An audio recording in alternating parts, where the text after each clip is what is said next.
LDNRBS, we have another special guest in the building. None other than Munya Chawawa. Let's give him a clap out here.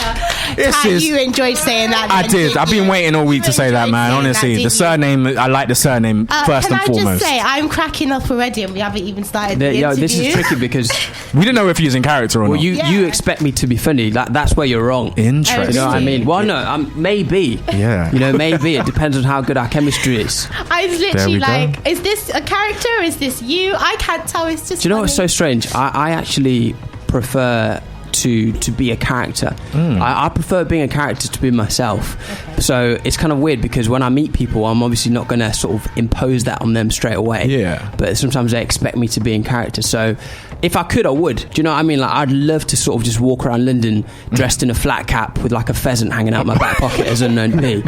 But, you know, needs must. What? Yeah. Go on. Where did Unknown P? Because this is my favourite character. Out of many characters that you do have. You've gone straight in, but let's read up a little bit for the listeners who don't know. Munya. Yes, all right. Who are you? Tell us about. Okay, right. I'll tell you. I'll give you the shortened version. So, my name's Munya. I am actually. My dream was always to be a presenter. Okay. I grew up in Derby, and I moved to Zimbabwe when I was 4. Amazing. And when we were in Zimbabwe, my grandparents still lived in England, and so they kind of wanted to know how we were growing up because they couldn't travel over, and so we'd always get filmed. We'd always do like home videos and stuff, all the stuff we'd be making, like we'd make go-karts. And then I always remember as soon as my parents would turn off the camera, I was like, Mum, Dad, please can we watch the video? Please can we watch the video? And I just loved the concept of being able to watch yourself back, you know, doing something. So I think that's where the presenter side came from. Dad wanted to be a lawyer, didn't quite do that, and so I think he tried to live through me and get me to go into law. However, my public speaking was always a bit more jokey, and that's how I ended up being a presenter. What? Anyway, long story short, I pursued presenting for ages, and I'm still sort of pursuing it. But to present well, you have to be able to write well. And so once I began discovering my writing abilities, that's when I suddenly had the idea to write a sketch, and then that's where it went from there. And the thing about my sketches is that I have to work very hard to I have to sort of appeal to people on 2 levels because, like, I've gone to uni, I've done my psychology degree. Because I lived in Zimbabwe, where it's important to be academic. Yeah, it was drilled into me to speak well, think well, you know, write well. And so when I make my characters, I can't really put in themes that are too deep. But at the same time, there is a theme in there. So if you watch my video and you don't like the cookery aspect, you'll like the fact that I'm kind of highlighting cultural appropriation. And if you don't care about cultural appropriation, you'll love the fact that I'm slapping a banana. So I try to sort of appeal on those 2 levels, if that makes sense.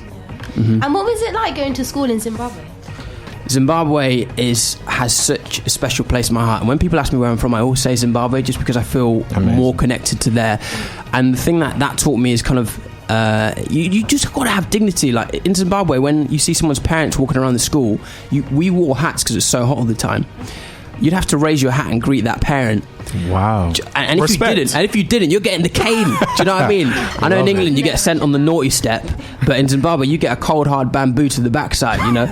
So I think what it's helped me to do is just be a little bit classy with my comedy. I try not to swear, I try not to sort of be overly malicious or offensive. And I think that's maybe what has allowed me to kind of capture a wider audience than say someone who's kind of, you know, you could show your parents Johnny Oliver. You know what I mean? Definitely.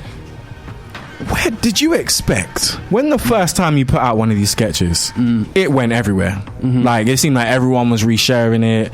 You'd see it in this place, that place. Did you expect it the first time? Because even today I went back to your first sketch and I was like, when he uploaded this, did he expect that to happen? When I went to bed the night before the night of making Johnny Oliver, it was on 30 views. 30. And I was like, yes, this is great. I was like, yes, come on, YouTube, send my golden play button through. Do you know what I mean? I thought that was amazing. And then I remember waking up the next day and I was on my, I was just like chilling. I was on my laptop and I checked my Instagram and like it went up 16 followers and I was like, oh, cool. And then I think my thumb slipped so that it refreshed again and it went up another 16 and I thought, wait, this is weird. Like this has never happened to me before. And then I had this strange feeling that something had happened. Yeah. So instinctively I went to I'm Just Bay and I saw it on there and I nearly fell off the bed. Do you know what I mean? Because I I would never have anticipated him seeing the video, because I don't think I tagged it. I think someone else tagged him. Yeah. And when someone's got millions and millions of followers, you think, well, what's one notification?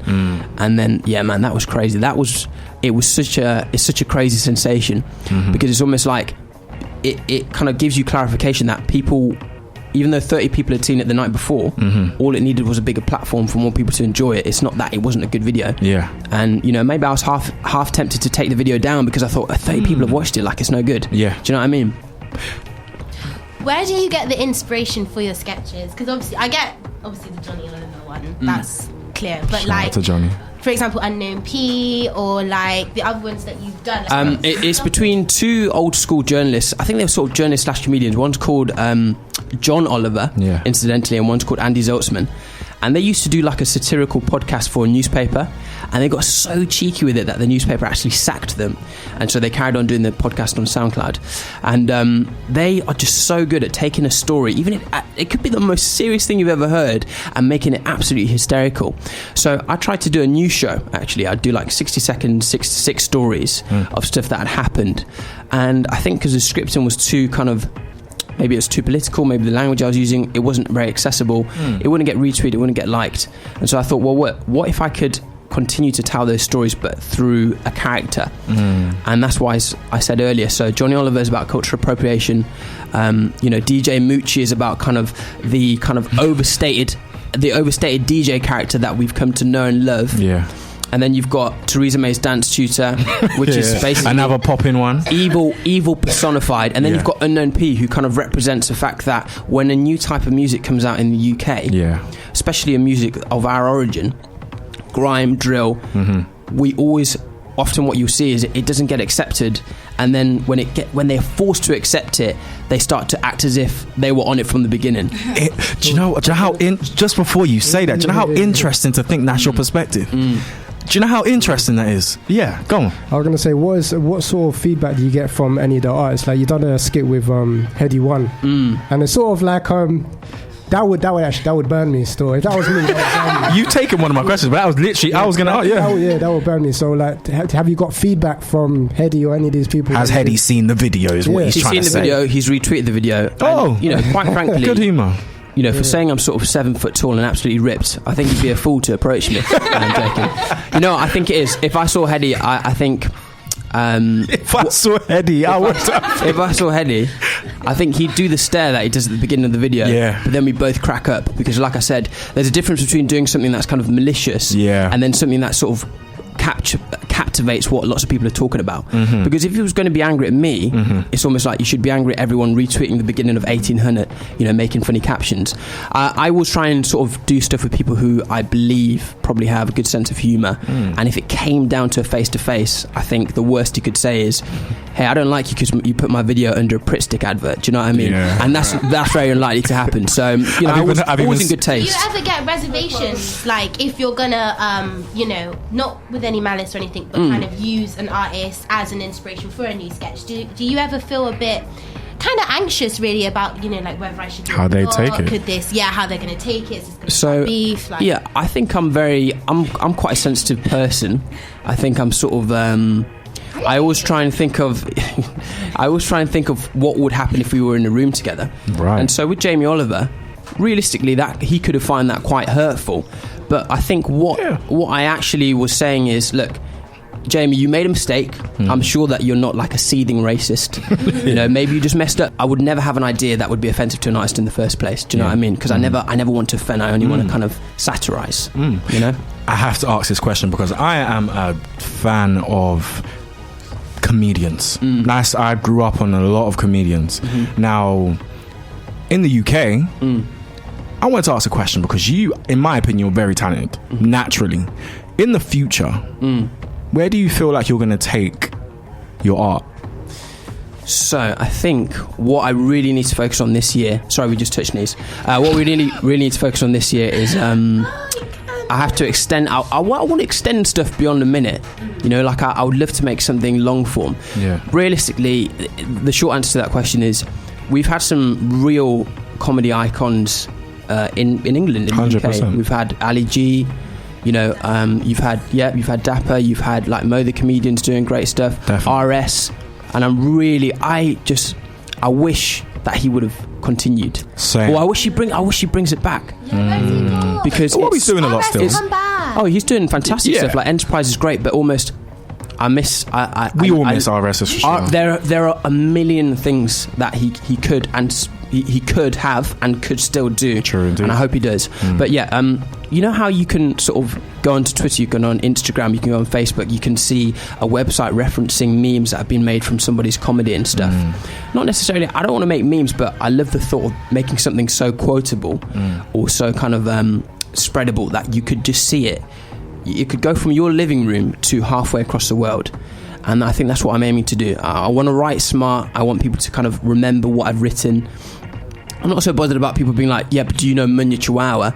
I just want you to know sort of the style of my work and to have felt something. Do you know what I mean? You flick through your timeline and very few things make you stop and think, oh man, I feel humour, or I feel provoked, or I feel... So I just want to make stuff that makes people feel. I wanted to ask as well, like, how do you juggle? Because you've got some really good presenting gigs as well. So you've got your show and Represent, and then you work with Channel 4. So that's really big gigs there. Haha, see what I did there. So I wanted to know, like, how do you find the time to kind of balance both, to be able to write and learn your lines and, do your presenting jobs, but also have time to sit down and write sketches? Yeah, that's a good question. So I wake up as of this year, I wake up at 6. All right, I have a single piece of toast. All right, seeded loaf, and then I go to the gym, and then I come home, and then I finish. Between going to the gym and coming home, I'll do some work, and then I'll go to the gym, come home, and then leave for work. My full-time job is actually a TV producer, so I write jokes for other presenters. So I write a 90-minute. You're a ghostwriter. Can you name them? Oh gosh, don't do this. No, it's not. That's it's what, not like hip hop. It's not like it's not like music in TV. Jonathan Ross, Big Nasty Show, all of those shows have producers who help in the writing process. So giving the name doesn't really mean anything. But so I have to write a show basically, and then when I get home at about 7 o'clock, probably finish about 9, edit the video until usually it's been until 1. But I'm trying to cut that back now, then wake up in the morning and then have another look over, and then it will go out the following night. So I was really exhausted last year. I was really, really tired, but I have a horrible addiction to nothing can separate me and my work. So I will do that if I know that I have to get a video out. And there's been loads of videos that I've made and then sent to 2 people, so 2 of my closest friends, Gabs and Scott. And if they don't like them, then they don't get posted, no matter how long I've spent on them. So there's some videos that the public hasn't seen. Yeah, and Unknown P was probably the best example of almost being that vid. Oh, that is, but that's my favourite character. We'll talk about that a little bit later on. Get cheeky forward selling there. I love that, and I wanted to kind of go in on that as well, because obviously that's quite a lengthy kind of day, and it seems like you plan it out, quite strategically. What I wanted to ask is, how are you managing to be able to have the inspiration or have the creativity to write all the time? Like, do you ever get writer's block?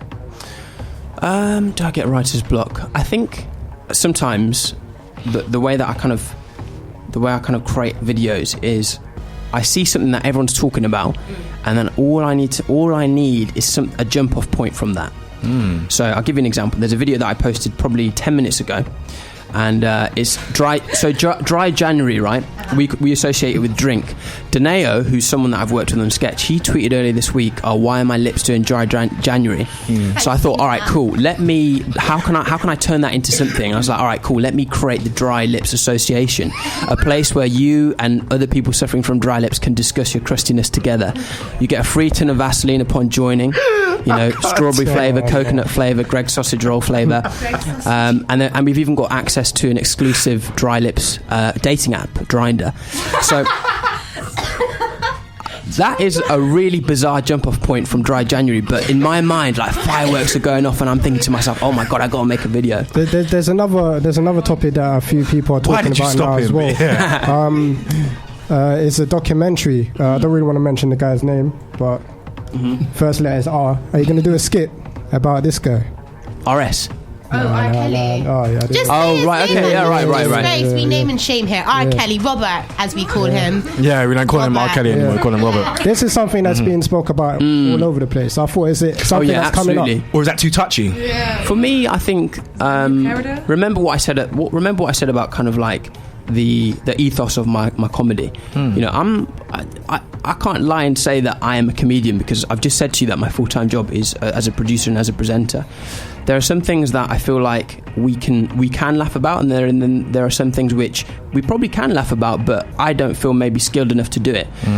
You get someone like Frankie Boyle or some of the stand-ups at the Apollo, and they'll be able to talk about an issue like terrorism, or even worse, in a way that still makes people laugh, and they've got a lot of skill in being able to do that.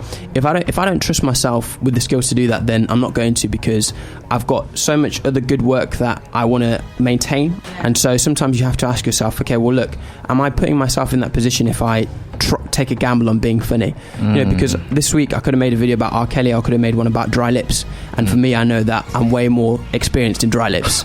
You know. Do you know what? To actually hear your perspective on some of the content that you put out, love it. Literally, to hear the mind behind the madness. I like it. And talking of Unknown P, obviously a rumour on the Twitter find tells me that he's actually here with us tonight. He's come to... Well, maybe, I mean... I actually got a text from Unknown P. He's actually outside. Yeah, like, Really? he said he pulled up still. It's funny because he said to me, I did have a message, he said that the chauffeur's kind of trying to navigate around Wembley. It's a bit busy. On, isn't it? It's a bit busy the wing right mirror's now. been struck by a stray football, but he may be here. Really? I don't know, I'll keep checking the phone. I hope so.